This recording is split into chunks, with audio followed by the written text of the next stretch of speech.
ప్రజలు సాయుధులు కావడానికి తయారున్నారనే సిద్ధాంతాన్ని మావోయిస్టులు వదిలిపెట్టలేదు. వాళ్ళు ఆ సిద్ధాంతంలోనే ఉన్నారు. అంటే చారు మజుందార్ ఏం చెప్పిందో, తక్షణం ప్రజలందరూ కూడా సాయుధులైతారు, సాయుధులై రాజ్యానికి వ్యతిరేకంగా గెరిల్లా పోరాటం చేస్తారని భావించాడు. అటువంటి ప్రయత్నం వాళ్ళు చేస్తూనే ఉన్నారు. ఈ 50 ఏళ్ళు అయింది, ఆ ప్రయత్నం సైన్యంగా మారలేదు, విముక్తి ఏర్పడలేదు. ఆ సంగతి అంతా వేరే. రవెన్న వెంటనే 2-3 ఏళ్ళనే గ్రహించిండు. ఏం గ్రహించిందంటే, జనం ఇప్పటికిప్పుడు జనం సాయుధ కావడానికి తయారుగా లేదు, సైన్యం ఏర్పడడానికి కూడా తయారుగా లేదని గ్రహించిండు. కానీ తర్వాత వాళ్ళు చెప్పే విషయాలను కొంత నమ్మి, నిజమే కొంత సంఘటితమైతే ఆ సంఘటిత ఉద్యమం మీద కన్నా శత్రువు దాడి చేస్తే అప్పుడు ప్రజలు తయారైతేనేమనుకున్నాడు. ఏమిటి తయారవుతారు ప్రజలు? అప్పటికీ రాజ్యానికి వ్యతిరేకంగా తయారవుతారని నమ్మిండు ఆయన. కానీ ఆ సంఘటిత ఉద్యమం పెద్ద ఎత్తున తయారు కాలేదు. కానీ దళాలు కావాలనే ఆలోచన వచ్చింది. దళాలు ఏర్పాటు చేస్తే, ఎందుకని దళాలు ఏర్పాటు చేసిందంటే అది కార్యకర్తల మీద దాడి జరిగే అవకాశం ఉంటుంది, అంటే కార్యకర్తల రక్షణ కోసం దళాలు కావాలని కాడికి వచ్చింది. అటువంటి సిద్ధాంతాన్ని వస్తే కమ్యూనిటీ రవెన్న దాని మీద ఆలోచన చేసింది. ఏంటి అంటే, ముందు పెద్ద ఎత్తున ఉద్యమం అభివృద్ధి కావాలా, ఉద్యమ రక్షణ కోసం ఆయుధాలు పట్టుకోవాలి కదా. ఉద్యమం అంత పెద్ద ఎత్తున అభివృద్ధి కాలేదు. కానీ అంతకుముందే దళాలు, అంటే మనకు ఆ చరిత్ర సంఘటన అంతా, పగడేపు సంఘటన కానీ లేకపోతే మంత్రిన సంఘటన కానీ, దళాలు ఏర్పాటు చేయడం అనే అనేక విషయాలు ఉన్నవి.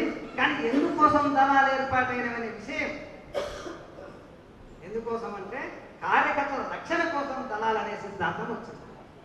దాన్నే ప్రతిఘటన పోరాటం అని నామకరణం చేసింది. కానీ ఇదంతా ఎట్లా సరి అని చెప్పి కమ్యూనిటీ రవెన్న ఆ తర్వాత 4-5 ఏళ్ళ అనుభవం చేత ఇదంతా సరైనది కాదు, ఆయన సరైనది కాదంటే ఆయన కార్యకర్తల రక్షణ కోసం దళాలు అవసరం లేదు, మనం తొందర పడ్డామని కానే ఉన్నాడు. రవెన్న ఏం ఆలోచన చేసిందంటే, రవెన్న కానీ మన దేవి కృష్ణ గారు కానీ పివి గారు కానీ వీళ్ళందరూ కూడా 80-84 మధ్యలో 81లో చంద్ర పుల్లారెడ్డి గారు ఒక సిద్ధాంతాన్ని, ఒక ప్రతిఘటన పోరాటం ఎట్లా స్టార్ట్ అయిందని 13 ఏళ్ల సమీక్ష రాసిండు. దాంట్లో ఆయన ఏం చిత్రీకరణ చేసిందంటే, కార్యకర్తల రక్షణ కోసం దళాలు కావాలని చిత్రీకరణ చేసిండు.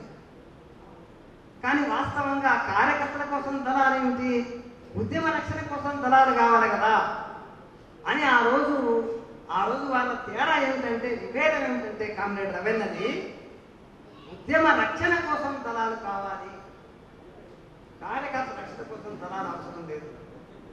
సైన్యం అనేది ఉద్యమ రక్షణ కోసం ఉండాలి, లేదా రాజ్యాన్ని పడగొట్టడానికి సైన్యం కావాలి. చారు మజుందార్ వాళ్ళేమో రాజ్యాన్ని పడగొట్టడానికి సైన్యం కావాలంటున్నారు.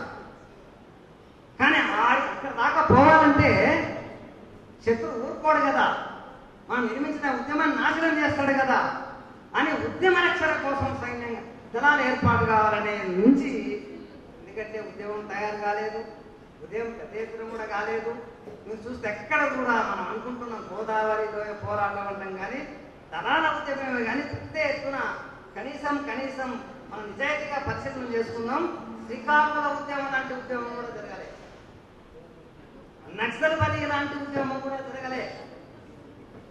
మొత్తం గోదావరిలో మొత్తం మనం చూస్తే వాస్తవంగా కార్యకర్తల రక్షణ పేరు మీద దళాలు వచ్చినాయి కాబట్టి పోలీసులు వచ్చింది.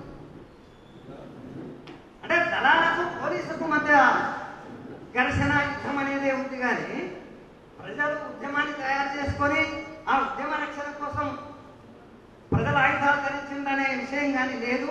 అయితే రవెన్న కానీ మన దేవి కృష్ణ గారు కానీ పివి గారు కానీ 81 నుంచి 84 వరకు ఏం భావించాలంటే, మనం ప్రజా ఉద్యమాన్ని నిర్మాణం చేయాలి.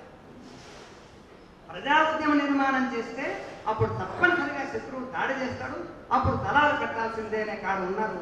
కానీ 84లో ఆ పని కాలేదు. అట్లా చెప్పే వాళ్ళు వేర్పాటు కావాల్సి వచ్చింది. చంద్రపుల్లారెడ్డి వేర్పాటైండు, మన దేవి కృష్ణ పివి గారు రవెన్న 84లో ఒక చీలిక వచ్చింది. చీలికల ప్రధాన కారణం